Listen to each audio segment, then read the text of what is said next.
오늘은 예수님의 부활은 나의 부활이다. 예수님의 부활은 나의 부활입니다. 이 제목을 가지고 여러분과 같이 말씀을 나누고자 합니다. 테텔레스타이, 다 이루었다. It is finished. 예수님께서 큰 소리를 지르시고 마지막 숨을 거두셨습니다.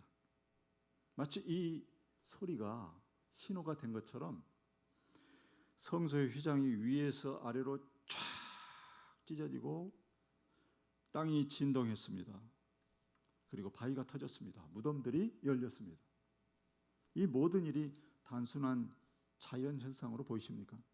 그렇지 않습니다. 이런 일들은 보통 일어날 수 있는 일이 아닙니다. 이전에도 없었고 앞으로도 없을 것입니다. 그런 일들이 일제히 일어난 것입니다. 모두가 숨을 죽이며 이러한 광경을 지켜만 보고 있었습니다. 사실 어떻게 할 수 있는 것도 없었습니다. 두려움만이 그들을 둘러싼 채 그들은 잠시 멈춤을 강요받은 듯한 그런 모습으로 그냥 그대로 있었습니다. 일어난 일들 중에서 이 성전의 휘장이 찢어진 이 일은 가장 충격적인 일이었고 그 파장이 어마어마했습니다. 그 당시 사람들이 볼 때는 정말 이거는 있을 수 없는 일이었거든요. 성소는 보통 사람들이 쉽게 접근할 수 없는 그런 곳이었습니다. 더더욱이 지성소는 대제사장 이 사람이 1년에 딱 한 번 들어갈 수 있는 곳이었고 만약에 그 때를 어겨서 들어가게 되면 죽게 되는 그러한 무시무시한 곳이었습니다. 그런데 그 성소와 지성소를 가로막고 있던 휘장이 찢어져 버린 것입니다. 이런 일은 보통 일이 아닙니다. 그것을 눈으로 직접 보고 있었다면 정말 기절초풍할 그런 일이었습니다. 어떻게 이런 일이 일어날 수가 있지? 어떻게 이런 일이? 하나님의 거룩이 무너져 버린 것인가? 그렇다면 이 다음에 또 무슨 일이 벌어질 수 있을까? 사람들은 두려움을 넘어서 공포에 휩싸인 채 그런 시간들을 보내고 있었습니다. 근본이 흔들린 것입니다. 그래서 극도의 불안 가운데 사람들이 있게 되었습니다. 그러나 그런 일은 일어나야 할 일이 일어난 것일 뿐이고 앞으로 일어날 일들에 대한 시발점에 불과했습니다. 예수님의 십자가는 기존의 질서를 장악하고 있던 사망 권세를 깨뜨리고 대변혁을 몰고 왔습니다. 죄를 알지도 못하신 예수님이 사망 안으로 들어가시자 이 사망의 자루가 터져버린 것입니다. 이것과 하모니를 이루려고 하는 듯 이 천지 만물이 그냥 요동치기 시작했습니다. 땅이 진동하고 바위가 터지고 무덤이 열려 버렸습니다.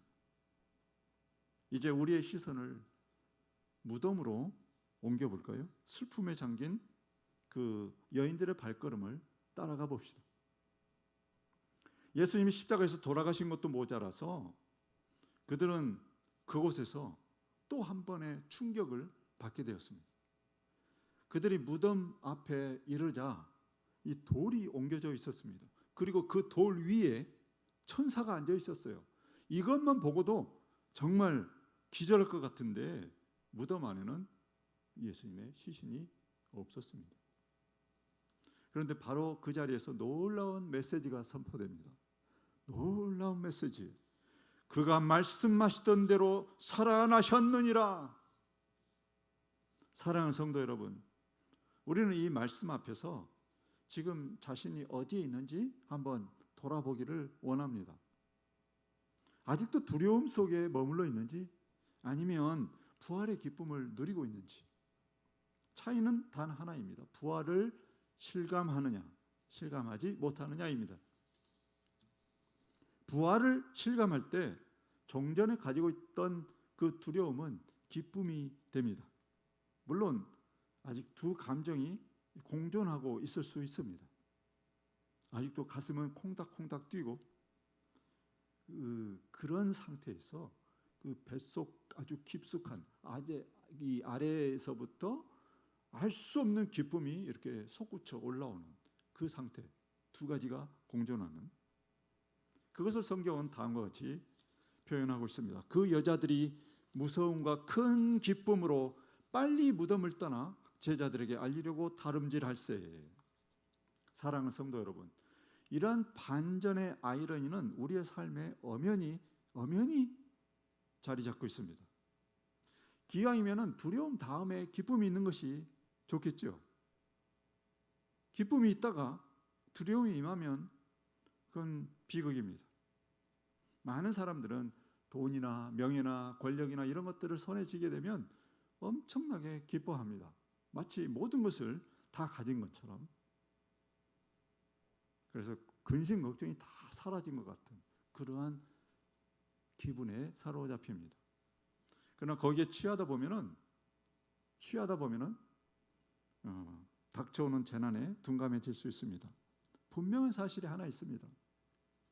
그러한 일은 반드시 찾아온다는 것입니다. 닥쳐올 재난 반드시 다가옵니다. 그것은 막연한 것이 아닙니다. 구원받지 못한 사람들의 미래가 그렇습니다.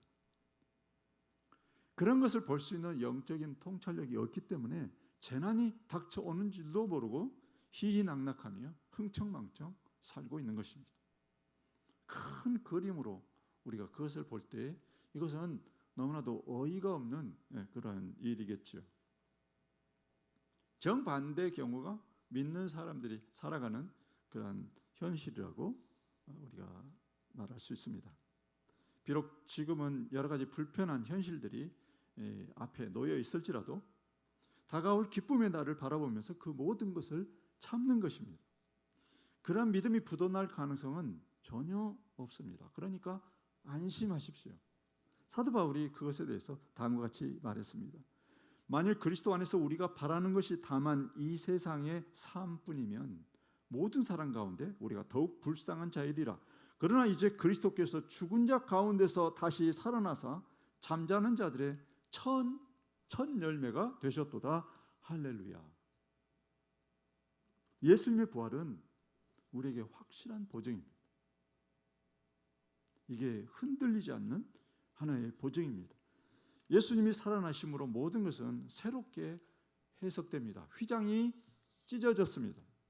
그것을 통해 하나님께 나아가는 길이 열린 것입니다.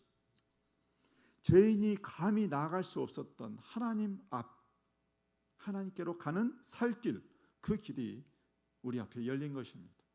그동안 막혀있던 하나님과의 소통의 창구가 활짝 열린 것입니다. 사망은 그동안 하나님과의 소통의 창구를 막고 왕노릇했습니다. 한 사람의 범죄로 말미암아 사망이 그 한 사람을 통하여 왕노릇하였은즉, 그러나 예수님이 우리를 대신하여 우리의 죄 문제를 해결하심으로 소통의 창구가 뻥 뚫린 것입니다. 죄가 근본적인 문제였는데 그것이 해결된 것입니다. 그래서 언제든지 어디서든지 하나님과 소통할 수 있는 그러한 여건이 만들어졌어요. 소통할 수 있습니다. 누구나 예수를 믿는 사람은 하나님과 소통할 수 있습니다. 한 번 찢어진 휘장은 다시 붙여지지 않습니다. 이제 더 이상 하나님과 우리 사이를 가로막을 그 어떤 것도 없습니다. 그래서 속지 말아야 돼요. 마치 소통의 창구가 열렸다 닫혔다 이렇게 될 수 있는 것처럼 그렇게 생각하지 말아야 한다는 말씀입니다. 비록 우리가 부족해도 또 죄를 짓는다 하더라도 때를 따라 돕는 은혜를 얻기 위하여 은혜의 보좌 앞에 담대히 나아가야 합니다. 담대함이 필요해요. 우리의 모습이 그게 의로우냐, 우리가 죄를 지었느냐, 그게 문제가 아니에요. 정죄의식에 사로잡히면 하나님께 나아갈 수가 없습니다. 그래서 하나님과의 소통이 이게 끊어지면, 이루어지지 않으면 영원히 피폐해져요. 다시 강조하지만 한 번 찢어진 이 휘장은 다시 붙여지지 않습니다. 소통의 창구는 이미 열려 있습니다. 닫히지 않습니다. 어떤 형편에 있든지 간에 하나님께 나아가면 살 길이 열립니다. 땅이 진동하며 바위가 터졌습니다. 그것을 통해서 자연이 먼저 반응했다는 것을 우리는 알 수 있습니다. 예수님이 십자가에서 돌아가시자 예수님을 따르던 사람들은 그냥 숨을 죽이며 일제히 입을 닫고 있었습니다. 숨도 크게 쉬지 못하고 그들은 움츠러들 대로 들어서 아무런 행동을 하지 않았습니다. 너무나도 말도 안 되는 일이 생겨서 이 움츠려든 것도 있지만 두려움이 그들을 완전히 그들을 장악하고 있었습니다. 그러나 자연은 침묵하지 않았습니다. 땅이 진동하고 바위가 터지며 무덤들이 일제히 열려버리고 창조 세계가 모두 다 그 시간에 반응하기 시작했습니다. 하나님이 마지막으로 예루살렘에 입성하실 때 사람들이 호산나 호산나 호산나 이렇게 외치자 바리새인들이 예수님한테 저 사람들 좀 조용히 하게 해달라고 그렇게 요청한 것을 여러분 기억하십니까? 그때 예수님께서 그들에게 말씀하셨습니다. 만일 이 사람들이 침묵하면 돌들이 소리 지르리라. 마치 그런 일이 발생한 것입니다. 예수님이 부활하셨을 때는 모르긴 몰라도 온 천지 만물 풀잎부터 나무 가지의 모든 나무 잎부터 모든 동물들 이 세상의 모든 창조물들이 하나님을 찬양하고 예수님의 부활을 찬양했을 것입니다. 무덤들이 열렸습니다. 죽음은 더 이상 감춰진 영역이 아닙니다. 죽음은 죄의 결과요. 죄의 문제가 해결되면 죽음은 더 이상 위력을 발휘할 수가 없습니다. 예수님이 우리의 죄 때문에 우리를 대신하여 십자가를 지셨습니다. 예수님이 우리가 죽어야 할 죄의 죽음을 대신 죽으신 것입니다. 우리의 죽음은 우리가 이제 죽는다면 그 죽음은 죄의 죽음이 아니라 안식으로 들어가는 그러한 의미를 갖는 것입니다. 시신이 없어졌습니다. 그것을 통해서 우리는 예수님께서 이제 부활하신 것을 확신하게 되죠. 그것은 막연한 추측이 아닙니다. 하나님께서 그 일을 친히 이루신 것입니다. 성경에서는 그것을 다음과 같이 증언합니다. 큰 지진이 나며 주의 천사가 하늘로부터 내려와 돌을 굴려내고 그 위에 앉았는데, 성경이 증언하고 있습니다. 여기서 한 가지 우리가 이 본문을 읽을 때 오해하는 그 내용들이 있는데, 그게 뭐냐면 예수님의 부활 이전에 이 성도들이 먼저 부활한 거 아닌가, 그렇게 읽혀지는 그런 구절들이 있죠. 그런 그 말씀들을 읽을 때 제가 여기서 세세하게 이걸 설명하는 것보다는 제가 말씀드리고 싶은 중요한 사실은 이겁니다. 부활의 첫 열매는 예수님이세요. 그렇기 때문에 성도들이 먼저 부활한 것이 아닙니다. 모든 생명의 시작은 이제 그분으로부터 시작되기 때문에 예수님이 부활하시고 그리고 성도들이 그 무덤 문이 열리면서 이제 성도들이 부활한 것입니다. 사랑하는 성도 여러분, 예수님의 부활에 관해 이러한 지식을 가진 우리는 더 이상 움츠러들 필요가 없습니다. 어떠한 일에도 어떠한 상황에도 움츠러들 필요가 없습니다. 예수님은 죽으셨을 뿐만 아니라 살아나셨기 때문입니다. 사망 권세를 이기시고 살아나셨습니다. 그것을 통해 우리의 죄 문제가 완전히 해결되었습니다. 여기서 확신에 찬 사도 바울의 외침을 한번 들어보시죠. 사망아, 너의 승리가 어디 있느냐? 사망아, 내가 쏘는 것이 어디 있느냐? 이러한 외침은 이 부활을 경험한 사람만이 할 수 있는 그러한 외침이요, 그러한 확신입니다. 예수님의 승리가 선포된 이상 사망은 더 이상 위협적인 존재가 아닙니다. 예수 이름 앞에서 사망은 그냥 헛개비와 같은 것입니다. 따라서 사망 권세에 눌려서 전전긍긍하지 마십시오. 우리 인생의 모든 문제, 우리가 고민하고 우리가 갈등하고 힘들어하는 그 모든 것은 우리가 사망 권세에 눌려 있는 그런 상태를 말합니다. 병 때문입니까?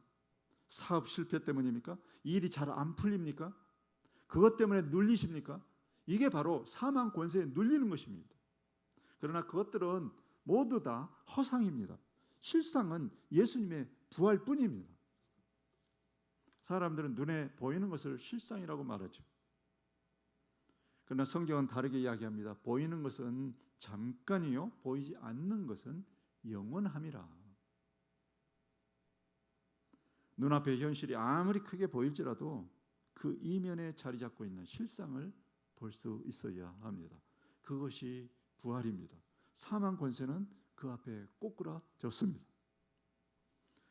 머리로는 부활을 알지만 삶에서는 여전히 두려움 속에 살고 계십니까? 바로 그 지점에서 오늘 말씀이 우리를 다시 붙잡습니다. 그가 말씀하신 대로 살아나셨느니라. 아멘. 실상을 붙들고 나아갈 때 새로운 길이 펼쳐지는 것입니다. 이 부활을 붙잡아야 우리의 삶이 달라져요. 부활을 붙잡지 않고 다른 허상을 붙잡으면 우리의 삶은 계속적으로 불안할 것입니다. 이 모든 것이 왜 그러냐? 예수님과 우리가 한 몸이기 때문에 그렇습니다. 그분의 것이 우리의 것입니다. 그분의 부활이 우리의 것입니다. 그분의 승리가 우리의 것입니다. 우리의 승리요, 또한 그 모든 것을 우리는 공유하는 것입니다. 그분이 사망을 이기신 것처럼 우리도 사망을 이겼고 또한 앞으로 사망을 이길 것입니다. 믿는 사람과 안 믿는 사람의 가장 큰 차이는 사망을 이긴 자냐 아니냐, 거기에 있는 것입니다.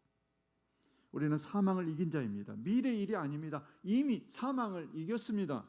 예수님이 이기셨기 때문입니다. 우리는 죽어도 살 자들입니다. 죽으면 그것으로 끝날 자들과 다릅니다. 따라서 두려움은 더 이상 우리에게 어울리지 않습니다. 오늘 본문은 사망과 부활 사이에 있습니다. 이 내용 자체가 그렇잖아요. 그렇지만 우리는 이미 그것을 벗어난 사람들입니다. 이미 그것을 통과해버린 사람들이란 말씀입니다. 따라서 아직도 사망과 부활 사이에 있는 사람처럼 살아서는 안 됩니다. 벗어났습니다. 이미 과거의 일입니다. 예수님이 벗어나셨으면 우리도 벗어난 것입니다. 그것이 바로 연합의 의미입니다. 예수님의 것을 가져다 쓰는 데에는 아무 제한이 없어요. 예수님 거는 우리 거예요. 그게 예수 그리스도의 연합입니다. 그분이 이루셨으면 그 모든 것은 또한 우리의 것입니다. 우리의 일이고요. 우리에게 남은 것은 단 하나, 영원한 몸을 입는 것입니다. 그것 또한 남은 일이지 우리가 이루어야 할 그런 일이 아닙니다. 예수님께서 이미 다 이루신 거죠. 사도 바울이 하는 말을 들어보시기 바랍니다. 만일 우리가 그의 죽으심과 같은 모양으로 연합한 자가 되었으면 또한 그의 부활과 같은 모양으로 연합한 자도 되리라. 아멘. 모든 것이 예수님께 내 것이라는 그 생각을 우리가 철저하게 가져야 합니다. 예수님이 이루신 부활, 예수님이 사망 권세를 깨뜨리신 거 다 우리의 것입니다. 확실한 미래입니다. 결코 애매하지 않습니다. 우리는 이 애매하지 않은 현실을 살아야 합니다. 그러나 너무나 많은 사람들이 이 애매하지 않은 현실을 애매한 것처럼 살고 있습니다. 사랑하는 성도 여러분, 혹은 몸이 아파서, 혹은 통장 잔고가 계속 줄어들어서, 혹은 주식 투자에 실패해서, 부동산 투자에 실패해서 무덤 앞에 서 있던 여인들처럼 두려움에 떨고 있지는 않습니까? 우리는 빈 무덤을 확인한 사람들입니다. 빈 무덤은 결핍이 아니라 승리의 증거입니다. 이미 터져버린 사망의 자루 안에 여전히 남아있다고 착각하지 말고 과감히 거기에서 나와서 새로운 삶을 살아야 합니다. 그것이 부활을 아는 사람의 삶인 것입니다. 다니엘의 세 친구를 기억하십니까? 사드락과 메삭과 아베느고는 자신들을 위해서 풀무불이 준비되고 있다는 거, 그거 분명히 알고 있었습니다. 애매하게 알고 있지 않아서 분명히 알고 있었습니다. 그러나 그들은 그런 것에 아랑곳하지 않고 금신상에 절하지 않았습니다. 죽음이 닥쳐올 수 있다고 하는 것, 그것을 알면서도 그들은 굴하지 않았습니다. 그것이 얼마나 살떨리는 일인지 여러분 아십니까? 그 와중에도 그들은 왕에게 다음같이 말했습니다. 왕이여, 우리가 섬기는 하나님이 계시다면 우리를 맹렬히 타는 풀무불 가운데서 능히 건져내시겠고 왕의 손에서도 건져내시리이다. 그렇게 하지 아니하실지라도 왕이여, 우리가 왕의 신들을 섬기지도 아니하고 왕이 세우신 금신상에게 절하지도 아니할 줄을 아옵소서. 얼마나 담대한 그러한 말입니까? 그러나 이것은 단지 용기 있는 사람의 그러한 어떤 용기 있는 사람의 그런 모습을 보여주고자 제가 예로 드는 것이 아닙니다. 이것은 삶과 죽음에 대해 확신을 가진 사람만이 보여줄 수 있는 그러한 모습입니다. 삶과 죽음에 대해서 분명히 알고 있지 않으면 할 수 없는 말인 것입니다. 그들은 한 번도 자기 자신과 같은 그런 처지에 있었다는 사람들에 관한 이야기를 들어본 적도 없습니다. 그렇지만 그들은 지금 완전히 확신 가운데서 이런 말들을 하고 있습니다. 그들은 그렇게 하기로 결단했어요. 그들은 어떻게 하나님이 그들을 풀무불에서 건져주실 것을 확신할 수 있었을까요? 더욱이 어떻게 그렇게 하지 아니하실지라도 이런 신앙을 가질 수 있었을까요? 그들은 부활에 대해서 들어본 적도 없습니다. 그러면서 그들은 확신했습니다. 왜요? 생명은 하나님께 속해 있다는 것. 그들은 그것을 믿고 있었거든요. 하나님이 주신 생명은 불로써 태울 수 없다는 것을 그들은 알고 있었기 때문입니다. 그들이 그런 믿음을 가졌다면 사망 권세를 이기신 그 부활의 실체를 붙잡고 있는 우리는 얼마나 더 우리의 현실 속에서 우리 앞에 놓인 그 경제적인 풀무불, 사회적인 풀무불, 그 모든 풀무불 앞에서 얼마나 더 담대해야 하겠습니까? 그것은 이미 결론을 알고 있는 사람의 믿음입니다. 이 신앙이 우리에게도 필요합니다. 부활을 안다면 우리는 달라져야 합니다. 부활을 살아야 합니다. 부활은 예수님의 부활이 아니라 예수님의 부활은 우리의 부활입니다. 나의 부활이에요. 그래서 그 부활을 내가 살아야 합니다. 죽음을 초월한 신앙, 이것만 있다면 세상을 당당히 살아갈 수 있습니다. 어떠한 현실 속에서도 우리는 믿음으로 살아갈 수 있습니다. 무엇이 두렵겠습니까? 이미 죽음을 초월했는데. 이런 사람은 세상이 감당할 수 없습니다. 그것이 바로 부활신앙입니다. 죽음을 두려워하지 않습니다. 그러면 계속해서 새로운 세상이 열리는 거예요. 이전에 경험하지 못한 그러한 인생을 살게 되는 것입니다. 오늘 부활의 아침에 우리가 머릿속에, 우리의 마음속에 담아야 될 그 메시지는 바로 이것입니다. 예수님의 부활은 나의 부활이다.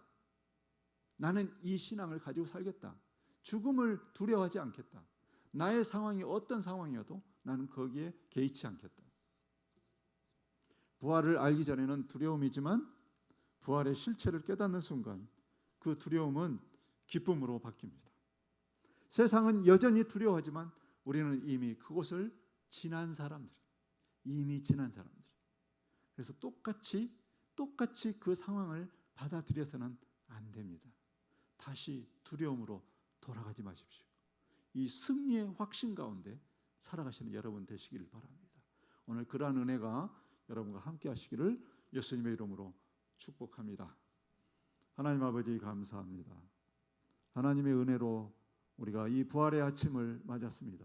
이 부활의 아침에 주신 이 메시지를 붙들고 아버지 하나님이여, 사망 권세에 눌려 있는 것처럼 살지 않고 사망 권세를 이기신 예수님처럼 살게 하여 주옵소서. 예수님의 부활이 나의 부활인 것을 믿고 확신하며 그 믿음으로 살아가는 우리 모두가 되게 하여 주시옵소서.